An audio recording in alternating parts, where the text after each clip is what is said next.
അധ്യായം 10. അവിടെ നിന്ന് അവൻ പുറപ്പെട്ടു യോർദാനക്കരെ യഹൂദ്യദേശത്തിന്റെ അതിരോളം ചെന്നു. പുരുഷാരം പിന്നെയും അവന്റെ അടുക്കൽ വന്നുകൂടി. പതിവ് പോലെ അവൻ അവരെ പിന്നെയും ഉപദേശിച്ചു. അപ്പോൾ പരീശന്മാർ അടുക്ക വന്നു. ഭാര്യയെ ഉപേക്ഷിക്കുന്നത് പുരുഷന് വിഹിതമോ എന്ന് അവനെ പരീക്ഷിച്ചുകൊണ്ട് അവനോട് ചോദിച്ചു. അവൻ അവരോട്, മോശെ നിങ്ങൾക്ക് എന്ത് കൽപ്പന തന്നു എന്ന് ചോദിച്ചു. ഉപേക്ഷണ പത്രം എഴുതിക്കൊടുത്ത് അവളെ ഉപേക്ഷിപ്പാൻ മോശെ അനുവദിച്ചു എന്ന് അവർ പറഞ്ഞു. യേശു അവരോട്, നിങ്ങളുടെ ഹൃദയകാഠിന്യം നിമിത്തമത്രേ അവൻ നിങ്ങൾക്ക് ഈ കൽപ്പന എഴുതി തന്നത്. സൃഷ്ടിയുടെ ആരംഭത്തിങ്കലോ ദൈവം അവരെ ആണും പെണ്ണുമായി ഉണ്ടാക്കി. അതുകൊണ്ട് മനുഷ്യൻ അപ്പനെയും അമ്മയെയും വിട്ട് ഭാര്യയോട് പറ്റിച്ചേരും, ഇരുവരും ഒരു ദേഹമായി തീരും. അങ്ങനെ അവർ പിന്നെ രണ്ടല്ല, ഒരു ദേഹമത്രേ. ആകയാൽ ദൈവം യോജിപ്പിച്ചതിനെ മനുഷ്യൻ വേർപിരിക്കരുത് എന്ന് ഉത്തരം പറഞ്ഞു. വീട്ടിൽ വെച്ച് ശിഷ്യന്മാർ പിന്നെയും അതിനെക്കുറിച്ച് അവനോട് ചോദിച്ചു. അവൻ അവരോട്, ഭാര്യയെ ഉപേക്ഷിച്ച് മറ്റൊരുത്തിയെ വിവാഹം കഴിക്കുന്നവൻ അവൾക്ക് വിരോധമായി വ്യഭിചാരം ചെയ്യുന്നു.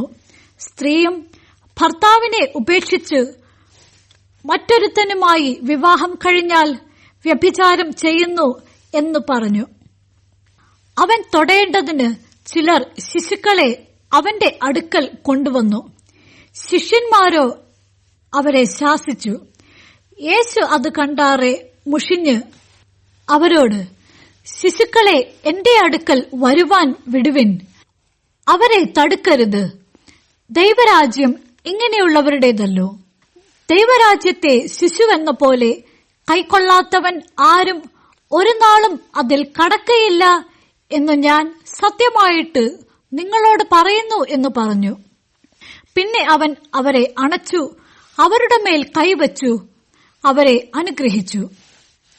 അവൻ പുറപ്പെട്ടു യാത്ര ചെയ്യുമ്പോൾ ഒരുവൻ ഓടിവന്നു അവന്റെ മുൻപിൽ മുട്ടുകുത്തി, നല്ല ഗുരു, നിത്യജീവനെ അവകാശമാക്കുവാൻ ഞാൻ എന്ത് ചെയ്യണം എന്ന് അവനോട് ചോദിച്ചു. അതിന് യേശു, എന്നെ നല്ലവൻ എന്ന് പറയുന്നതെന്ത്? ദൈവം ഒരുവനല്ലാതെ നല്ലവൻ ആരുമില്ല.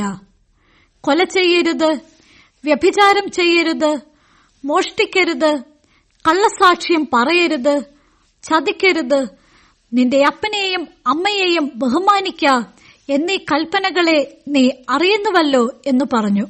അവൻ അവനോട്, ഗുരു, ഇതൊക്കെയും ഞാൻ ചെറുപ്പം മുതൽ പ്രമാണിച്ചു പോരുന്നു എന്ന് പറഞ്ഞു. യേശു അവനെ നോക്കി അവനെ സ്നേഹിച്ചു. ഒരു കുറവ് നിനക്കുണ്ട്, നീ പോയി നിനക്കുള്ളതെല്ലാം വിറ്റ് ദരിദ്രർക്ക് കൊടുക്ക, എന്നാൽ നിനക്ക് സ്വർഗത്തിൽ നിക്ഷേപമുണ്ടാകും. പിന്നെ വന്ന് എന്നെ അനുഗമിക്ക എന്ന് പറഞ്ഞു. അവൻ വളരെ സമ്പത്തുള്ളവനാകൊണ്ട് ഈ വചനത്തിങ്കൽ വിഷാദിച്ച് ദുഃഖിതനായി പോയിക്കളഞ്ഞു. യേശു ചുറ്റും നോക്കി തന്റെ ശിഷ്യന്മാരോട്, സമ്പത്തുള്ളവർ ദൈവരാജ്യത്തിൽ കടക്കുന്നത് എത്ര പ്രയാസം എന്ന് പറഞ്ഞു. അവന്റെ ഈ വാക്കിനാൽ ശിഷ്യന്മാർ വിസ്മയിച്ചു. എന്നാൽ യേശു പിന്നെയും, മക്കളെ, സമ്പത്തിൽ ആശ്രയിക്കുന്നവർ ദൈവരാജ്യത്തിൽ കടക്കുന്നത് എത്ര പ്രയാസം. ധനവാൻ ദൈവരാജ്യത്തിൽ കടക്കുന്നതിനേക്കാൾ ഒട്ടകം സൂചിക്കുഴയുടെ കടക്കുന്നത് എളുപ്പം എന്നുത്തരം പറഞ്ഞു. അവർ ഏറ്റവും വിസ്മയിച്ചു. എന്നാൽ രക്ഷപ്രാപിപ്പാൻ ആർക്ക് കഴിയും എന്ന് തമ്മിൽ പറഞ്ഞു. യേശു അവരെ നോക്കി, മനുഷ്യർക്ക് അസാധ്യം തന്നെ, ദൈവത്തിന് അല്ലതാനും. ദൈവത്തിന് സകലവും സാധ്യമല്ലോ എന്ന് പറഞ്ഞു. പത്രോസ് അവനോട്, ഇതാ ഞങ്ങൾ സകലവും വിട്ട് നിന്നെ അനുഗമിച്ചിരിക്കുന്നു എന്ന് പറഞ്ഞു തുടങ്ങി.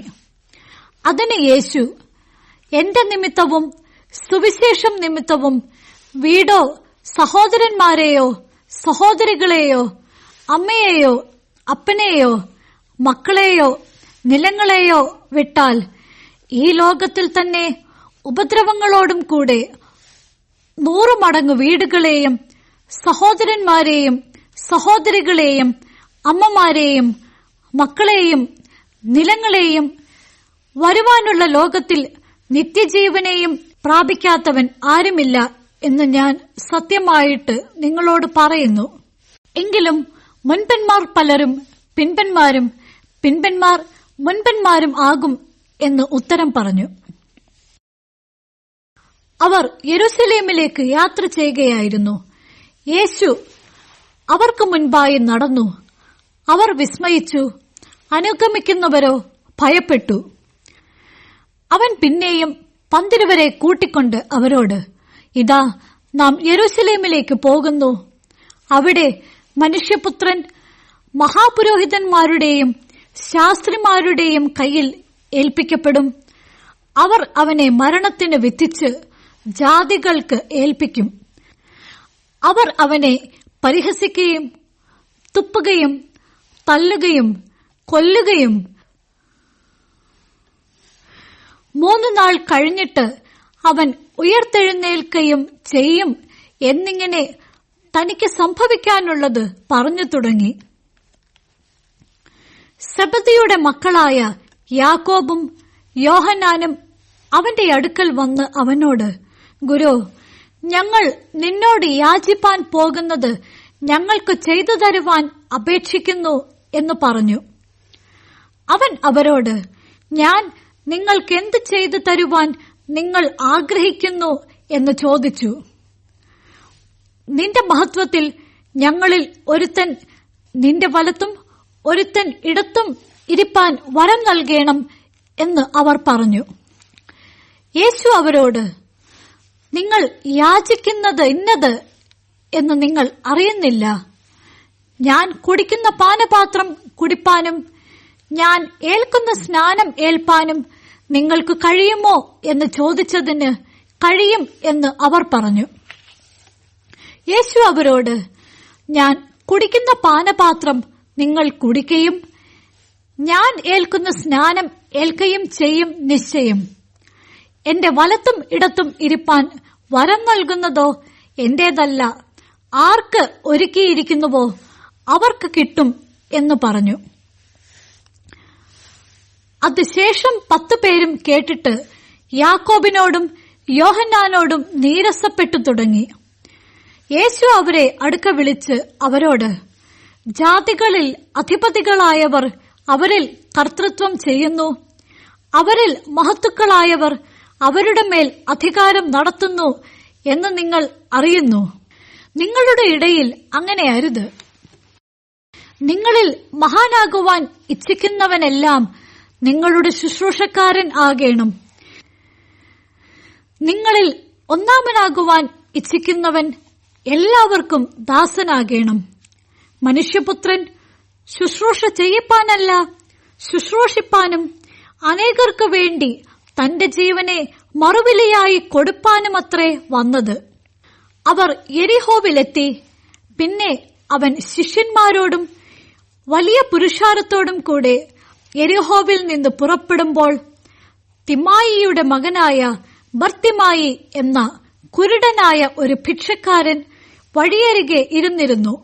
നസറായനായ യേശു എന്ന് കേട്ടിട്ട് അവൻ, ദാവീദ് പുത്ര യേശുവേ, എന്നോട് കരുണ തോന്നേണമേ എന്ന് നിലവിളിച്ചു തുടങ്ങി. മിണ്ടാതിരിപ്പാൻ പലരും അവനെ ശാസിച്ചിട്ടും, ദാവീദ് പുത്ര എന്നോട് കരുണ തോന്നേണമേ എന്ന് അവൻ ഏറ്റവും അധികം നിലവിളിച്ചു പറഞ്ഞു. അപ്പോൾ യേശു നിന്നു അവനെ വിളിപ്പിൻ എന്ന് പറഞ്ഞു.